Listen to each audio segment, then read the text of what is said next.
Bem, pessoal, vamos de BTC no fim de tarde dessa segunda-feira, 29 de maio. Agora na Espanha, 22 horas e 3 minutos. No Brasil, 17 horas e 3 minutos. Gente, a BTC, estou no gráfico de Renko, que é um gráfico atemporal. Esse gráfico aqui não tem nenhum compromisso com o transcurso do tempo, mas tão somente com a variação do preço. Ou seja, um box desse aqui de $1.000, eu estou no gráfico de Renko com um box de $1.000. Cada box desse aqui é formado com a variação de $1.000. Um box desse aqui pode demorar 10 anos para ser formado, ou 4 boxes desses aqui podem se formar em 1 segundo, basta o preço cair $4.000. Enfim, no gráfico de Renko, que tem uma inércia movimentacional muito mais latente, a gente desenhou aqui o primeiro box comprador que vai levar a BTC a $36.000. Então, para quem estava desconfiado daquela movimentação da BTC, que travou ali em 28.400 e tal, como um monte de gente reportou aqui, dizendo que vai cair para 12, preparem-se porque o Renko não costuma mentir. Então, a gente fez uma onda 1, 2, 3, 4, a gente vai fazer uma onda 5 até $36.000. No gráfico de 4 horas, a gente basicamente encostou no topo da nossa cunha triangular, formou a nossa onda 2, a onda 3 vai buscar algo em torno de 30 mil. Se a gente pegar aqui no gráfico de 6 horas, na verdade a gente retornou para o patamar da VWAP mensal. A gente bateu lá no cume daquele triângulo no 4 horas, formamos aqui um pullback em direção à VWAP mensal, chegamos a fazer a mínima em 27.524, agora a gente vai se desdobrar numa subonda 3, nessa sequência aqui de ondas, para tentar se livrar aqui dessa banda de VWAP no mensal, a gente vai bater em 30 mil. Lá no gráfico diário, deixa eu botar aqui no gráfico diário, a gente vai encontrar, calma aí, eu estou no 6 horas, vamos botar aqui no diário.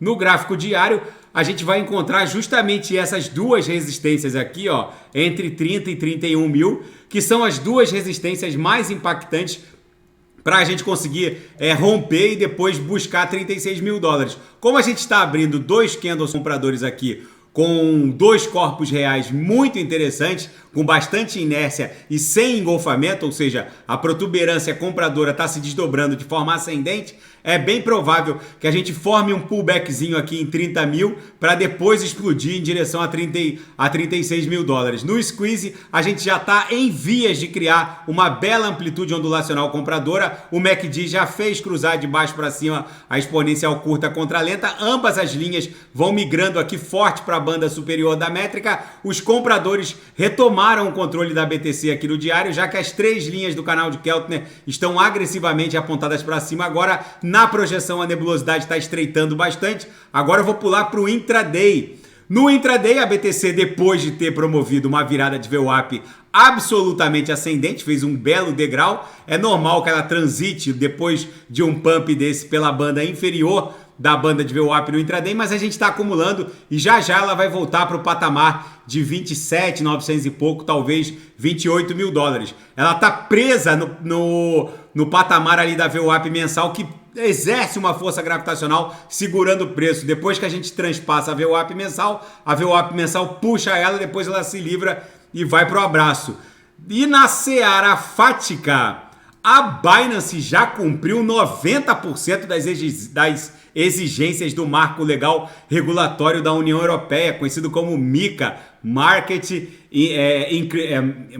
in Crypto Assets, é o marco regulatório legal da União Europeia, avisa o responsável da Binance pela Europa Ocidental, Central e Oriental. Enfim, e o governador de Bali tem tratado com firmeza os turistas que tentam gastar criptoativos em troca de bens ou serviços.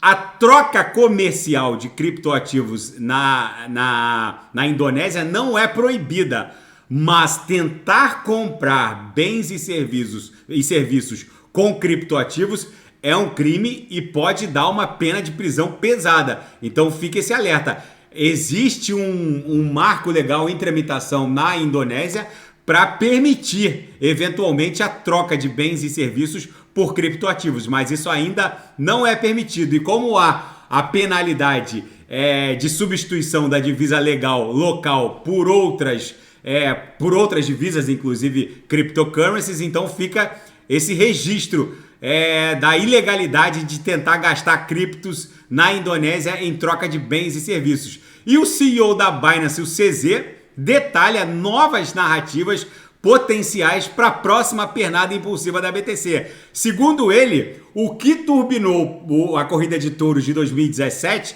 foi o boom de ICOs que rolou na rede Ethereum. No Bull Run de 2021, o que turbinou essa mega corrida de touros que levou a BTC para 69 mil foram os Play to Earns e as NFTs. E o que vai turbinar a próxima corrida de touros que vai levar a BTC para além de 100 mil dólares, segundo ele, é a migração de apps da Web 2 para dApps da Web 3, principalmente as redes sociais. Na seara geopolítica e finanças internacionais, nos Estados Unidos hoje é feriado, mas os legisladores dão conta de que os democratas e os republicanos trabalham agora em conjunto para elevar o teto do endividamento. Mas o Wall Street Journal tem uma reportagem muito interessante dando conta do que há nesse acordo. Todo mundo fala que o acordo vai elevar o teto, mas os detalhes desse acordo deixou os democratas numa saia justa, já que agora em 2024 já começou a corrida presidencial para a Casa Branca de 2024, mas em 2024 vão se desdobrar as eleições e ali o bicho vai pegar. O fato é que muitos cortes foram feitos. A elevação do teto do endividamento vai conseguir manter o caixa do Tesouro norte-americano basicamente só até janeiro de 2025. Alguns analistas estão dando conta de que o teto teria aumentado entre 3,5 e 4 trilhões de dólares. Vamos ver como vai ser o texto final aprovado pela Câmara Federal norte-americana. Os setores que mais sentiram cortes basicamente foram a Receita Federal norte-americana, que perdeu 21,4 bi. Os republicanos estão por trás disso porque eles estão tentando proteger os financiadores da campanha republicana. O auxílio Covid-19, algumas alterações nos encargos trabalhistas, por assim dizer. Enfim, ficou muito ruim para os democratas, mas para poder fechar o acordo eles tiveram que aceitar qualquer coisa. E o Japão entra em alerta máximo porque a Coreia do Norte avisou que vai lançar um satélite nos próximos dias. Na segunda-feira, a Coreia do Norte informou ao vizinho Japão que planeja lançar um satélite de órbita baixa nos próximos dias. O Japão reportou que esse satélite muito provavelmente é um satélite espião e o Japão disse que vai tomar medidas destrutivas contra mísseis balísticos que tenham por objetivo investigar o território japonês. A Coreia do Norte disse que qualquer tentativa de interceptar o seu foguete em direção a essa órbita baixa, né, para lançar um satélite, vai encontrar uma resposta à altura. Enfim, o mundo está virado numa hecatombe nuclear. A BTC aqui no gráfico de 6 horas, ancorado pela banda de VWAP mensal, transpassou a VWAP mensal, voltou para desenhar um pullback e já vai buscar o patamar de 30 mil dólares. Entre 30 e 31 é a nossa faixa resistencial mais impactante. Se passar disso é chapéu pro palhaço, só para em 36 mil dólares. Tá bom, pessoal? Fiquem com Deus. Se nada fugir do script, eu volto amanhã para analisar a própria BTC. E quem quiser sugerir é só colocar nas mensagens abaixo. Até amanhã. Fiquem com Deus. Grande abraço.